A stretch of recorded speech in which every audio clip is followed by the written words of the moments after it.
Hello, I'm Claire Poole and welcome to the Climate of Sport podcast, the show in which you get the inside track on all things sport and sustainability globally. Join me every week where I'll be chatting to a special guest about news, opinion and insights on how sport is moving to a more environmentally friendly future or taking action on climate change. Hi everyone and welcome to this week's edition of the Climate of Sport podcast with me, Claire Poole. Delighted this week for actually the first time on the podcast to be joined by two special guests. Usually it's me and one other person. Today, delighted to be joined by two experts in this space who are driving great change. So first of all, Chris Hocknell, director and owner of 8 Versa. Welcome to you. Lovely to have you with us. And Emma Huggins, Sustainability Manager at England Golf. Emma, lovely to have you with us too. Thank you, Claire. Excited to be here. I love all the work that you do. So thanks for having us. Oh, it's a pleasure. It is a pleasure. So as we always start off the pod, the first thing we want is to make sure everyone knows who you are, a little bit of background on you both, your journey in sustainability, sort of where it started and where it's brought you to now. So maybe, Chris, we can start with you about hearing a little bit about 8 Versa and what you're up to in the space. Absolutely. So we're basically all about sustainability. We started in 2008 and very much in the kind of consultancy space. And we used to work with a lot of big built environment clients. And, you know, as we know, the building and infrastructure sector is hugely resource hungry and big carbon footprints, etc. And we've worked more with kind of corporate clients and companies from all walks of life. And what we really get a kick out of is helping everyone move forward to kind of be more sustainable. And as I say, we were set up to be all about sustainability, and that's what we do. So we have carbon footprinting through to biodiversity and ecology and waste and some of those maybe more hardcore, dry subjects in relation to sustainability. So yeah, we're right across the board, and we're here to move people on and to achieve the big goal, really. Yeah. Amazing. And what about you personally? Sort of where did your passion for environmental sustainability spring from? So it was in the noughties. I seem to remember it was, I started off in a slightly different kind of role, more in the kind of engineering construction space. And I don't know, I think everyone talks about maybe having a revelation and stuff like that. Maybe to some extent, I seem to remember it, that kind of noughties era. I'm not sure you remember the Inconvenient Truth and all the alcohol and all that kind of stuff, which I seem to remember it was a little bit before that, and that all that kind of, it got put on the agenda more. And I don't know, I think that equally, as well as obviously being quite passionate about the natural environment, I kind of looked at this and thought, this sounds like the biggest challenge that anyone can bite off. And I thought, right, count me in. This will keep me busy for a few decades. So let's go. Yeah. Here we go. Amazing. That's a wonderful bit of background about you. And then Emma, what about you? Yeah, definitely. So a bit of background on me, how I kind of really got introduced to sustainability first and foremost is back when I was a student. I did my master's thesis on a sustainable tourism plan. So basically, obviously now I work in the sustainability and sports world, but at that point in time, we looked at tourism. I studied geography, had a bachelor's degree, and was working on that for my master's. So it was really interesting. We looked at how a local community can really become more sustainable if tourism wants to be its kind of prime agenda. So looking at all the travel, the activities that can be done there, the products and everything that need to be in place. So that just really opened my eyes to this being like, you know, obviously I have such an appreciation for the natural world anyway. Why is this not more of a thing? And that was back in 2014, 2015 times. So that's really kind of what got me really interested in sustainability. As far as kind of where I'm at now, my job at England Golf as a Sustainability Manager came a little bit from obviously my background there that I mentioned as far as my geography and environmental background. Obviously, I'm a pretty keen golfer as well. Played a lot throughout my life. Was fortunate enough to play in the States at a college and work for one of the big equipment companies out there. So that really kind of taught me the inner workings of the golf business, if you will. And then kind of after that, I worked for like in a policy role, working for a state government. So we looked at how basically local communities, you know, should and could and should protect themselves against climate change, sea level rise. So that combination of my background in both golf and sustainability, environmental protection, led me to where I am now, which at England Golf, we're the national governing body for golf across England.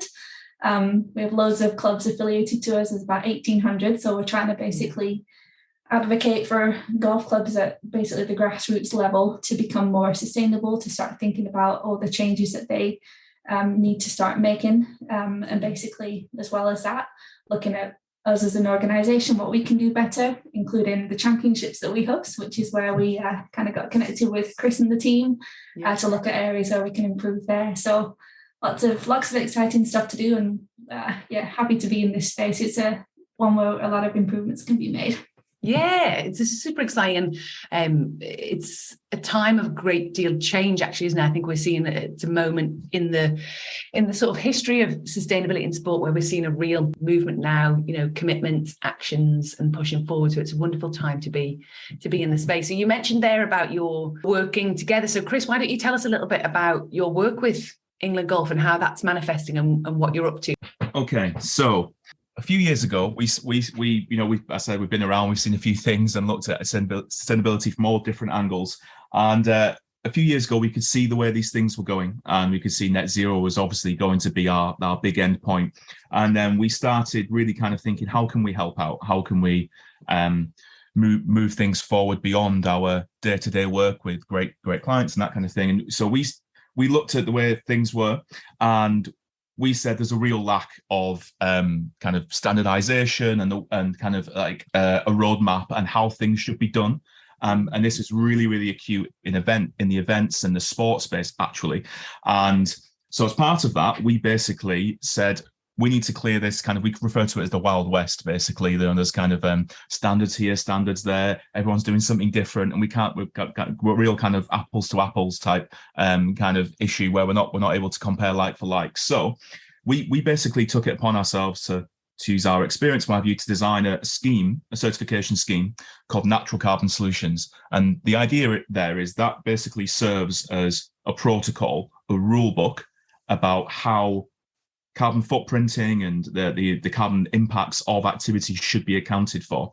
And we thought events was such an important part of the space. So we have different categories. We look at companies, that's all where we work, organizations. We have our buildings, that's where we live. And then we have products of things we buy. And we thought events was so important, where in those categories, we've got an events category, because we'll kind of chat on this later, but if you look at it and you kind of follow the string, you find that events has a huge impact in the economy and obviously drives so much activity and that kind of thing. So this area is really undefined. So we thought we need to get going and kind of define it and help organizations and clubs and event organizers and the likes of, say, England Golf, help them as best we can. And so we started that, and I think through that kind of activity and moving that forward and going out and saying, hey, we're working on this new roadmap, working on this new protocol as to how you need to go about being sustainable. That led us to England Golf Store, and with the team at England Golf are actually fantastic, really passionate, and we're on the same wavelength. I think we're striving for the same goal. So it was a real kind of perfect collaboration, and through that, over the last several months or so, we've been working together as to how we can kind of, England Golf have been a great help in terms of helping us really add the detail of this protocol, this rule book, as to how we look at the event space and how do we get the carbon footprint understood. And we're at the beginning, I think, of a really great working journey and what have you with England Golf. And there's a lot more to come, which I suppose we'll get on to, but I should probably let Emma jump in there, really. So well, that's great to set the tone in terms of the way this sort of collaborations come together. From England Golf's side, what were you looking for, and then what made this collaboration come together from your side? Yeah, definitely. So kind of as part of the role in the sustainability team at England Golf, we, as I mentioned, we have affiliated clubs, we've got our organisation, and we've got things like championships, which are a pretty big chunk of the work that England Golf do. So we host about 50 championships throughout the course of the year. Some are a little bit bigger than others, but that's a big part of our kind of footprint, if you will. Yeah. People are coming from all over the country to play in our events. So we thought, okay, we need to have a bit of an analysis of what's going on in these events. How can we do better? What are our methods of improvement? We wanted, if we're going to do this, if we're going to look at it, we wanted to look at everything. myself and my colleague Owen, we've played golf and we've played in events and stuff before, but we found it actually really helpful to have Versa, who are, the experts in the footprinting, who maybe aren't, specific to golf, come in and see from that external perspective things that, okay, well, why is this happening? What's going on here? Where did this come from that we might not have seen? So it's been really quite helpful. And we basically selected the English Amateur Championship that we just held in late July this year to basically do a baseline footprint of everything that goes on in the event, to look for areas where we can improve. So we looked at everything. The model is upstream, core, and downstream. So all the upstream stuff being everything that went on in terms of preparation for the event, all the equipment that we bring, where it's coming from, all the staff and volunteers that are required. The event was hosted at 2 separate clubs. They were within a couple of miles of each other, but just because there's that many people playing, we hosted over 2 golf clubs. So we also had to work with those golf clubs to kind of take a look at basically what their normal operation would look like if the event wasn't there, and then compare it to what it looks like with the event there. So we had to gather all kinds of data from them, their staff, their inputs, their food and beverage operation, all this kind of stuff. We looked at the digital footprint, and then of course during the event we also looked at where the competitors are coming from, how they got there, where they're staying, and then of course the pack-up side of things, where everything moves on to, is how it's being whether it's going recycled, reused, it's going to waste, whatever it might be. So we did a really full, thorough evaluation of our event just to get that sense of areas where we can improve. Obviously, we provided all this data to 8 Versa. They're working on the analysis currently, and then we're going to get our reduction plan, which is quite exciting and something that we're obviously going to implement at all of our future events going forward, which, as I mentioned before, there's quite a lot of them. And also, from us being the national governing body and working with counties and clubs who also host their own events, obviously at a slightly smaller scale, not on the national level like we do, but still it's kind of the same process. By having this understanding of areas where, we can all improve, whether that be procurement, whether that be reusing more things, or, different policies in place for, getting rid of single-use plastics, all this kind of stuff. Yeah. It's just a good piece of information that we can then roll out to our affiliated clubs and counties so we can all do better collectively. And that, I think, is really interesting in terms of the stage you're at as well. It might be that you can't really speak to it yet, but just at a macro level, was that when you started collecting that data and asking those questions, were there things that you thought that's surprising, or was the data you got back kind of what you were expecting in terms of what you collected and what the results were? Yeah, so we're kind of at the stage where 8 Versa is doing the calculations, but just from from us doing the data collection and kind of seeing where things fall. I mean, I think just in sports and events in general, the obvious biggest factor is always going to be that travel and where attendees, whether it be players, staff, volunteers, are all coming from. That's quite significant. Our event this year was hosted in Yorkshire, relatively central, a little bit far north, and like I said, people are coming from all over the place. As we know, travel to events, it's hard to just do something without actually traveling, so that's going to be a bit of a tricky one to learn how to improve upon. But there's certain other areas within kind of the structure of the event that we definitely know we can reduce on. We have some porter cabins, if you will, that come in and kind of that's where we host our scoring and stuff. That's a big lift coming from a certain company across the country. We probably don't need those. There's little bits of things like that across all elements of what we kind of put into the event that can be improved upon. So lots of things to work on, definitely. Loads of stuff. And do you, in terms of the vision going forward, because I know, we're having this chat now, I know you're early on in the stage, but I just think it's great to have these conversations at all different stages, because I think part of the thing with sport especially is that we need to move on things sooner, and we need to be talking about them on the journey, not just when everything's done and everything's good, then you can reflect back. I think it's great to hear about it as you're going along. And you've mentioned there in terms of kind of efficiencies, but you might not be at this stage yet, but going forward, as well as sort of reducing inefficiencies, are you looking to innovations or new ideas as well to create more positive impacts for the events? Definitely, yeah. I mean, some of the things that we even talked about that don't currently exist are just how we can connect that event to the local community. So when people are coming in, instead of all traveling and staying at, the Premier Inn or whatever, can we get some connections with that local business? So it's a little bit more of a, giving back to the community, even stuff like that. Knowing that, of course, when people travel and come to the event, there is that footprint, but they are also providing some good benefit to the community that might not have been there if the event wasn't taking place. So we want to really kind of definitely work on striking that balance as far as connecting to everyone else that isn't necessarily directly involved in the event itself, but also at the same time trying to encourage, less resource use, less intensity of what our footprint would be. So a bit of a combination of two things, if you will.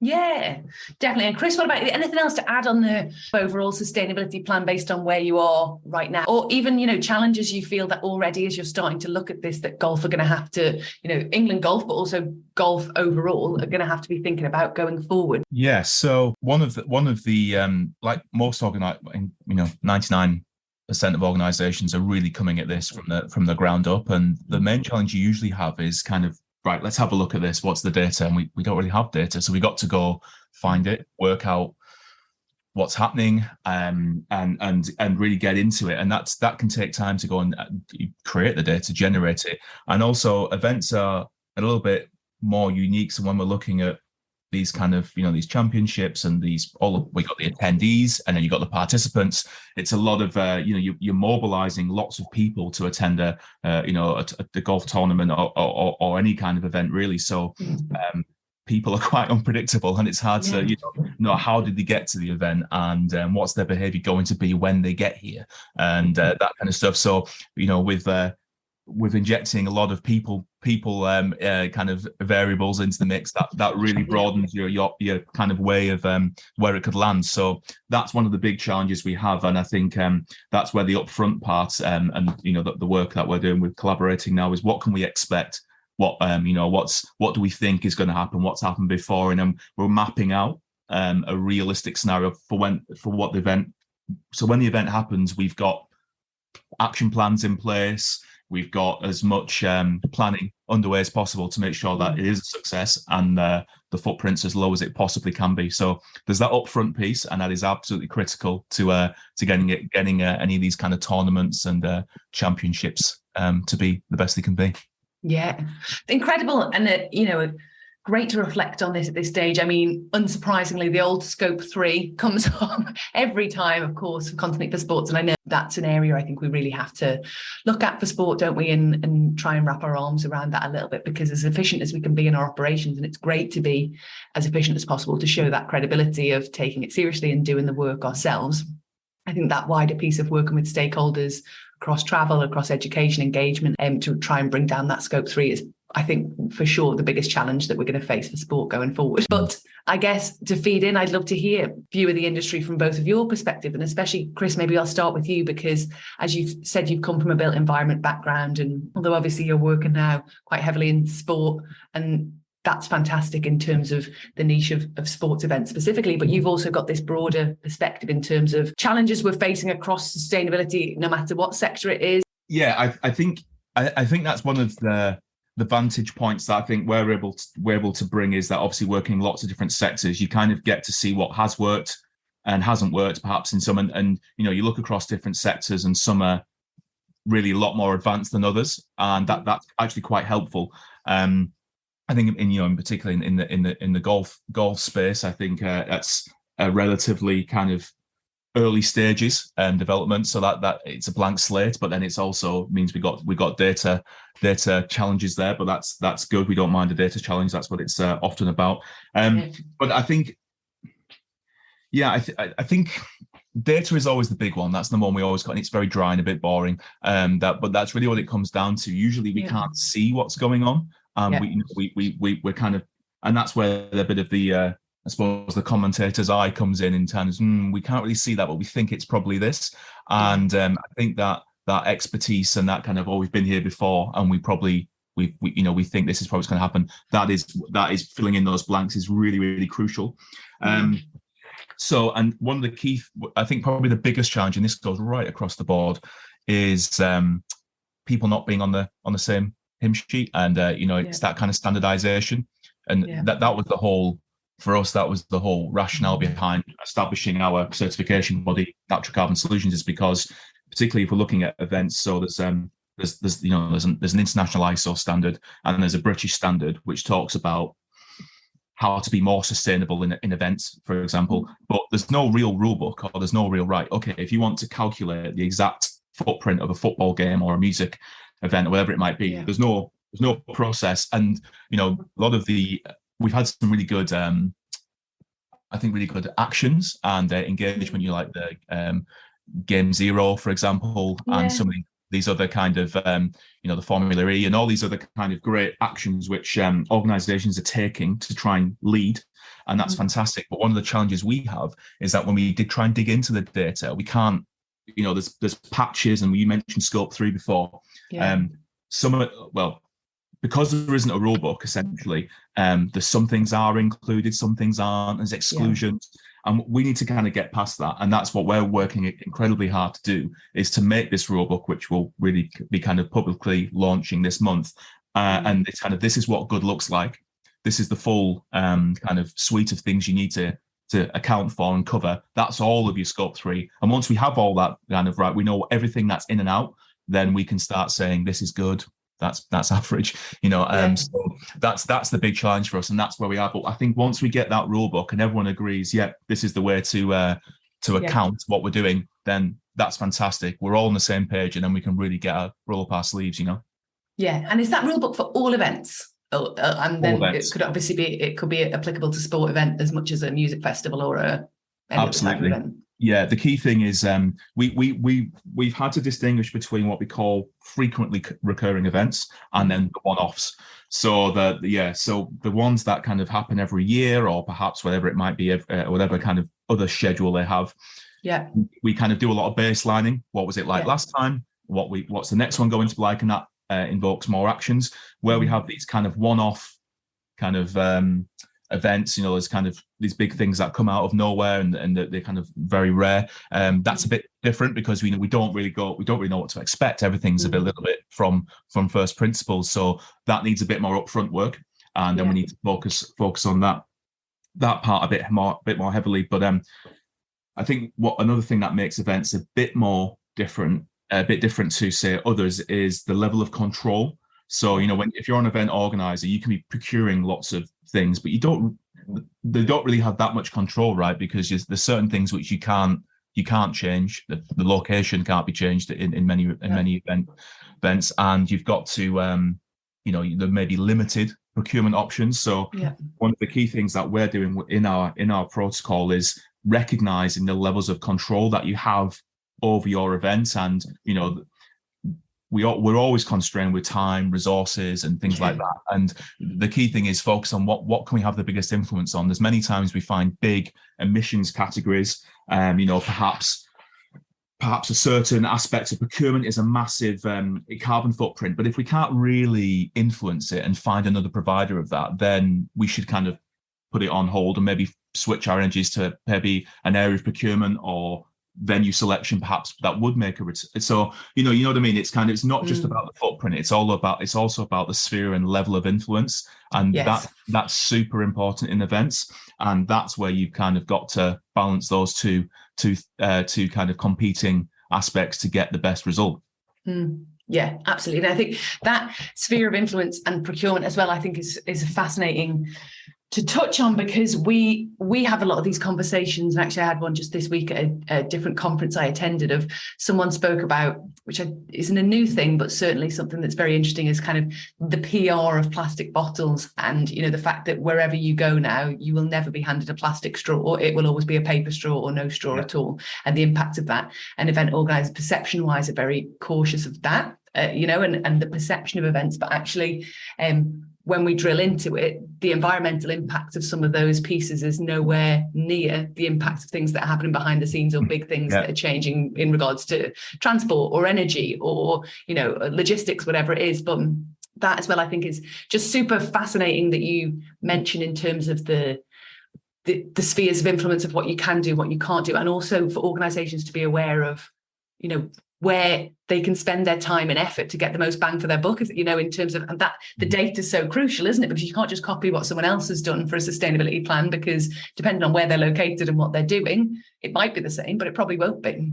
Yeah, and that's the kind of, it's almost that case by case. We can take from experience and say, oh yeah, okay, this similar kind of event had this impact, but yeah, the location is a big driving factor, and obviously then correspondingly location affects procurement options, and then that and it ripples through the options that you have. So there's that to be to bear in mind, and I think that's where the expertise comes in, and usually, dare I say, the G word, the greenwash word. Yeah. Usually, when you've got a bit of an experienced eye, and if you look at certain claims by certain organisations, if they're focusing on the plastic straws, and it's a pretty big event, you may be thinking, you're tinkering around the edges, and it's not that those things aren't good, but there's probably bigger fish to fry.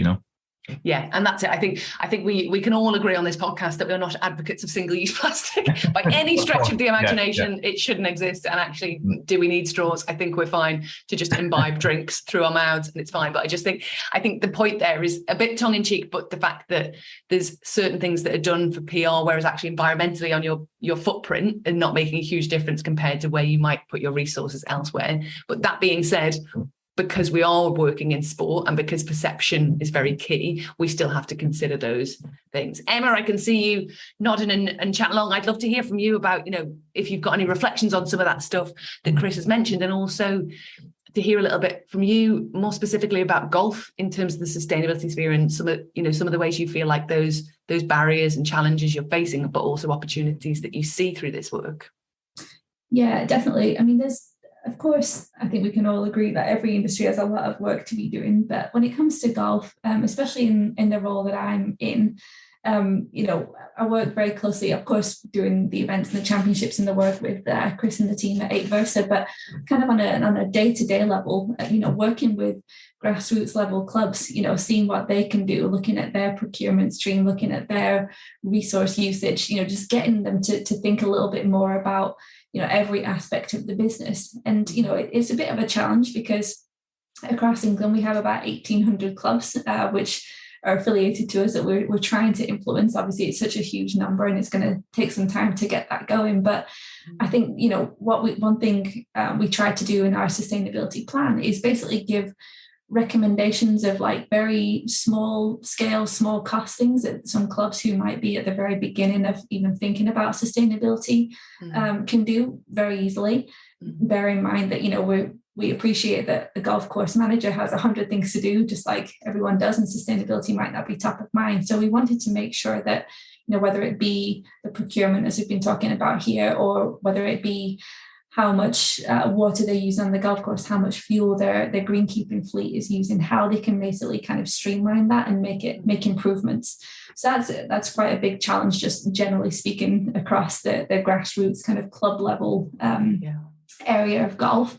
There's plenty of other big picture stuff to talk about as well. I mean, when we're talking events specifically, I think what we're doing, we're at the amateur level with our event with 8 Versa here.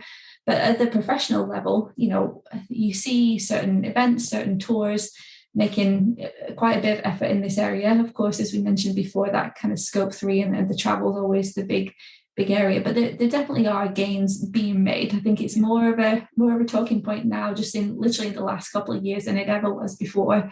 But obviously, still quite a lot of work to be done there, and to try and change those minds, and make sure that we are preserving the physical golf course itself, but also doing our part to reduce that footprint. So yeah.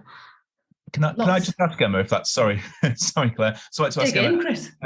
How because behavior change in sustainability is really one of the biggest nuts to crack. It's we can do as many calculations as we want, but if people don't get that behavior change and buy into why, and we make it feel easy, we often will lose the battle. So Emma, I want to understand a bit more about how, if you're seeing, because I know we've chatted about this through the work we've done, but are you seeing any kind of change in behavior and perhaps perception and opinion of the things that we're doing, and with your kind of eye near to the ground? Yeah, definitely. I mean, this summer alone, if nothing else, has proven that, you know, sustainability and kind of management is so key with the drought that we've had.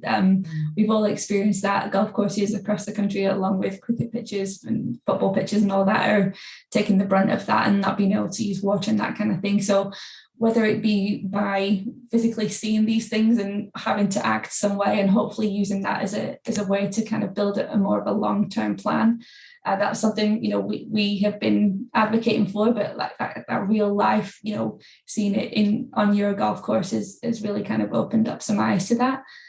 Further as well, I think it does correlate at this point in time with, you know, current events. So obviously we talked about the drought, energy issues. You know, golf clubs have the built operation, the clubhouse, the facilities there, as well as all the stuff that they need to do on the golf courses. It's a big chunk of, you know, everything that needs to be covered there, as far as, you know, how can we streamline that in the event that this is, you know, the energy situation that we're in is coming. So there's certain kind of key topics that I think are a little bit easier to tackle than others, as far as at least getting that mindset of, you know, whether it be a golf course manager or an event that's being hosted, to think about these things and to address them, whether that be because they save themselves some money, which great if that's the case, but also maybe because they actually can see that long-term, you know, several steps down the line of where they are today and where they need to be because of, you know, resource kind of scarcity, increased legislation that we might see coming. There was just a recent update from the EU about pesticide use on sports facilities, or just wider than just sports facilities, but it's obviously going to affect the sports industry. So there's things like that, you know, you can kind of foresight and see and keep going on about, but it's a case of making that realistic to them and kind of changing that perspective of how it's going to affect them on their day-to-day level and affect their business essentially. Yeah, and I think this conversation comes up quite a lot when you're talking about grassroots clubs as well, doesn't it, Erin? Like from your side, from the federation side of leading it, or, you know, governing body of pushing it forward, there's a lot that we can do at a professional level, but we have these conversations a lot in terms of the climate impact and also the social impacts as well. We saw, you know, over the summer, activists putting cement in holes in golf courses in France because they were exempt from water restrictions when there was villages in the south of France that had, you know, no water at all. So I think there's a societal impact that we're going to feel at a grassroots level, but also, yeah, translating some of this stuff that is bread and butter to us for grassroots, and in terms of, as you mentioned, the 1,800 clubs that you're reaching to at different levels, of making it accessible.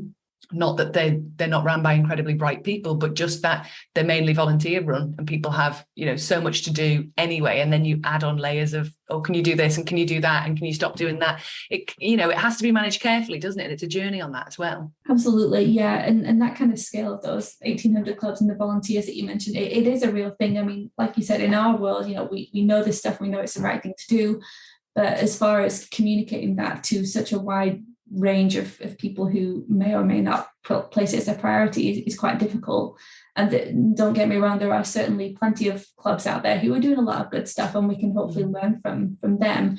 So at this point in time, you know, one of the approaches that we've taken, given that as the national governing body, a term of affiliation doesn't require any sustainability policy or environmental policy in place to date. I know, like in certain leagues and countries specifically, that, you know, having some environmental policy is an important term of affiliation. We're not quite there just yet, but hopefully by having this good communication, our plan out there, talking about it, we have our regional teams who can go out and directly talk to golf clubs about these kinds of things. We're changing that perception that, you know, if we just keep going on about it, there's obviously something to it. Maybe down the line, it might become a terms of affiliation. So, you know, by having that movement towards it, by sharing best practice and giving some good guidance, which we've put quite a few bits of detail like that in our sustainability plan, we're really just hoping to kind of move everyone, or I'd say maybe move that 50% or whatever it might be, at that lower 50% up into like a little bit more of a higher realm of their thought process on sustainability, and just get everybody moving in that direction. Yeah. Definitely. And that's incredible in terms of the kind of the bigger picture stuff. And then I guess just to come round full circle, you've mentioned the stage you're at now with the the England Golf Sustainability Plan. Just from both of your perspective, what are the next stages of the plan going forward? Chris, from you, you're obviously at a crucial time of the data crunching and coming out there. So after that, what are the next steps in terms of progress on that?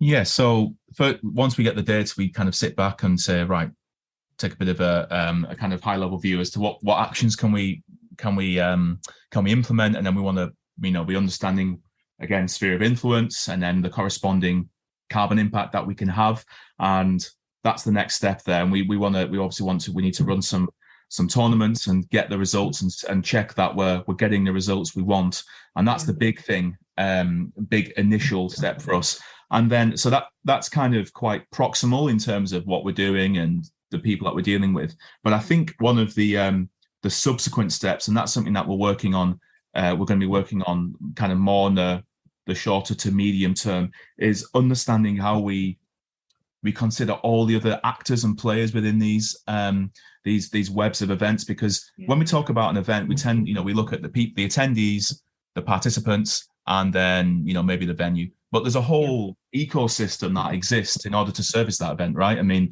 if you're talking to football, there's a football team associated with that. There's a broadcaster. There's infrastructure. There's even gambling companies and food that they exist to facilitate sport at various different or kind of to be a part of sport at every different level. And at the moment, that's just not really considered. We need to, and in sustainability, we call it the boundary. It's kind of what's in your boundary, what isn't. And, there's lots of things that we're looking at. If we're looking at an England golf event, we'll be like, this is within the boundary of England golf, but there'll be lots of other things. An interesting example is that, say someone comes to participate in the England golf tournament, they fly over from Australia, and they're at the tournament for a few days. But then what do they do after that? They might go on holiday. They might go and so what do we do about that? Is it just simply 3 days at the event and 14 days elsewhere? So we just split it? Well, not really. It's more complex. So there's lots of complexities, and we need to work out what's the event, and then what's just the general. And for us, it's more technical, but that is completely untouched right now in the broader event space, and it really needs someone to to kind of thrash that out and work out. Because once we've got that, we can start working out what's your responsibility, kind of event person, event organizer. What's the football club? What's your responsibility? And once we got that, then we can start having owners and taking responsibility. And once we got that, we can really start engaging. Absolutely. And I think that grey area across sport, we know is a real area of struggle for people in terms of, as you said, setting those boundaries. Because, for example, with merchandise, you think, well, merchandise is part of an event. That merchandise isn't created and branded and used unless that event takes place. But then shouldn't the creator of the merchandise who's shipping it to the event, isn't that within their scope 1 and 2? So does it land in their scope 1 and 2 and the event organizer's scope 3? And obviously UN Climate's overarching advice is it's better to double account than not account at all. So if both the manufacturer and the sports organization are accounting for it, that's better than both thinking the other have and it's left. But there's across sport, there's so many of these grey areas. And as you said, Chris, we are to feel confident with saying this is our footprint and this is what it looks like and this is how we're reducing it. We really need to get the clarity on those boundaries that sort of we can broadly agree on as well. I think a lot of stuff is case by case for events, but I think for sport, this is another area that we need to progress quite quickly now of what falls within that boundary for sport and what falls outside of it. Generally, the rule of thumb is kind of if you pay for it, you take the carbon, you take the environmental impact is also a good rule of thumb in terms of if you've paid for it, take the footprint. If you haven't paid for it, it's someone else. Yeah, I think that's generally the first cut. That's you follow the money type thing, and that works. And in the environmental world, it's kind of called the polluter pays, and person. So I think that's absolutely that's what we should be following. And I think that's what usually when we're doing footprinting, like I'm not sure I mentioned before, the calculation we might do for an event before it happens is called a screening calculation, and it's like what can we expect from this event? And that's where we use spend-based data. That's procurement, and that's where we follow the money. And then that's our first kind of high-level blueprint as to where are these emissions going to happen. And then after we've mapped out where the money's going and who's buying what, then we move on to kind of digging, deeper dive into it and saying, right, okay, and then that's when we can try and start apportioning it. But I think it might be underestimated in some senses, if events have got to be in certain locations and with certain participants, and that's that. But maybe I think there's an underestimation of how much agency and influence event organisers can have, because it is enormous. Yeah.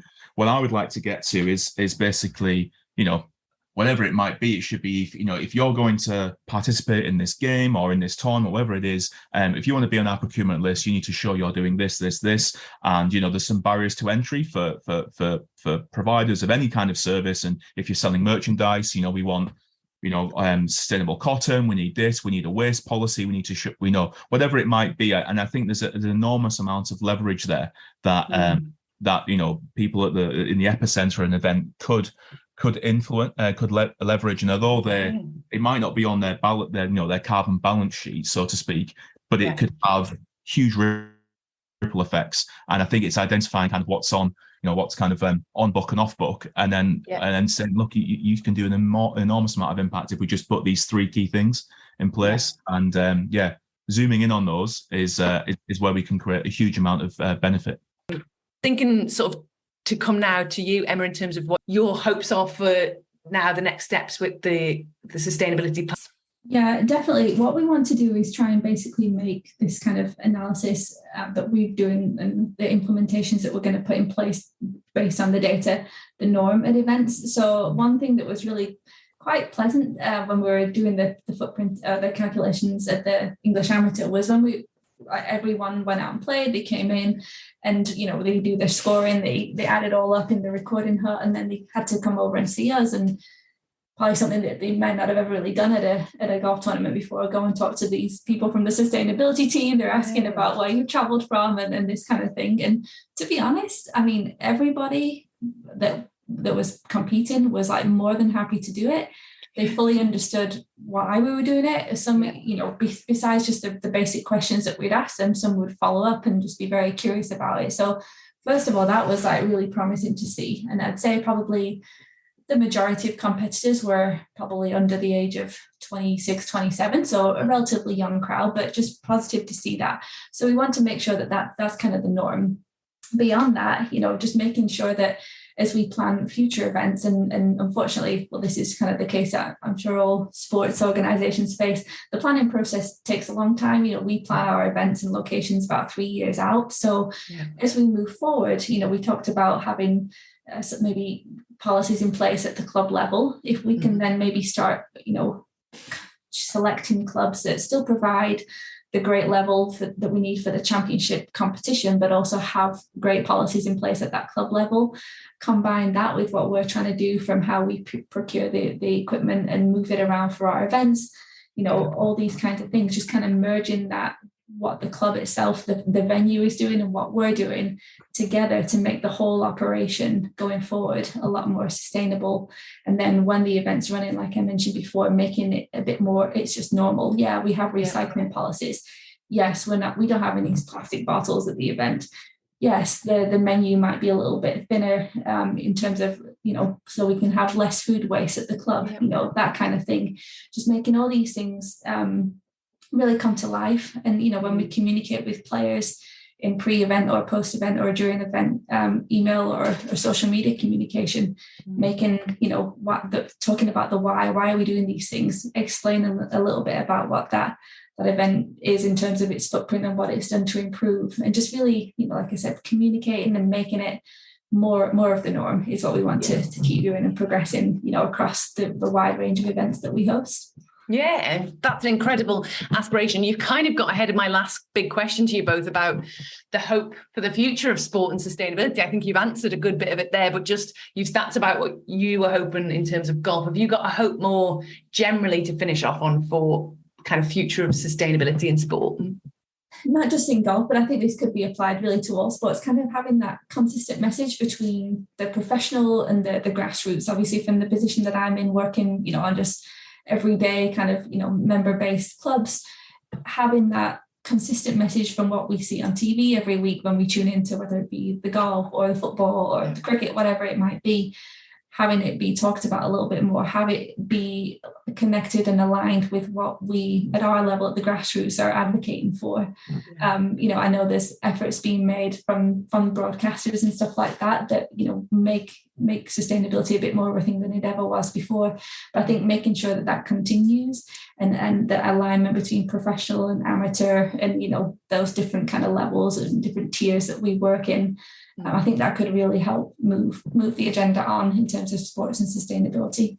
Yeah, love that. The consistency is crucial. That's a brilliant one. What about you, Chris? Yeah, I think first and foremost we need to get the agreement as to how we're gonna, what good looks like. And I think we're working on that, and I think we'll get there pretty soon, which is great.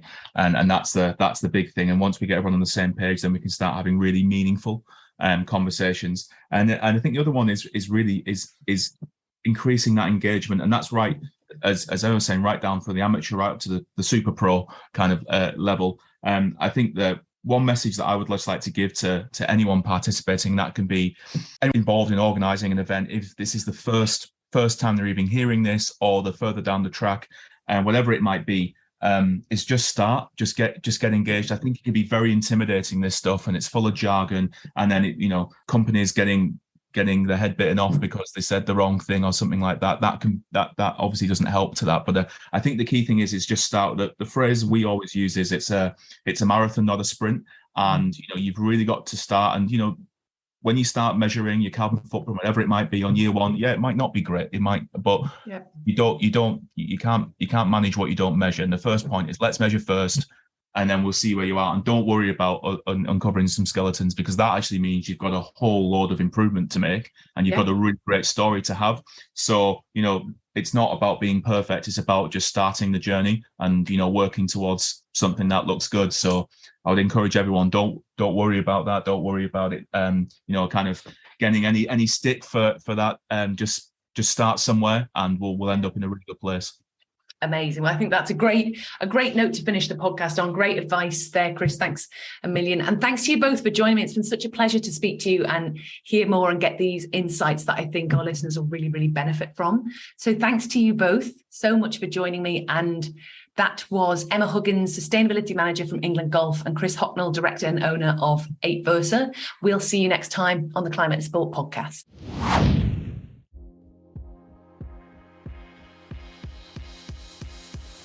Thanks for listening to the Climate of Sport podcast. Please like and subscribe, and get in touch if you want to share information about the work that you're doing, if you want to appear as a guest, or you want to recommend guests, or you just have ideas of conversations you'd like us to have. You can get in touch by emailing info@sportpositivesummit.com.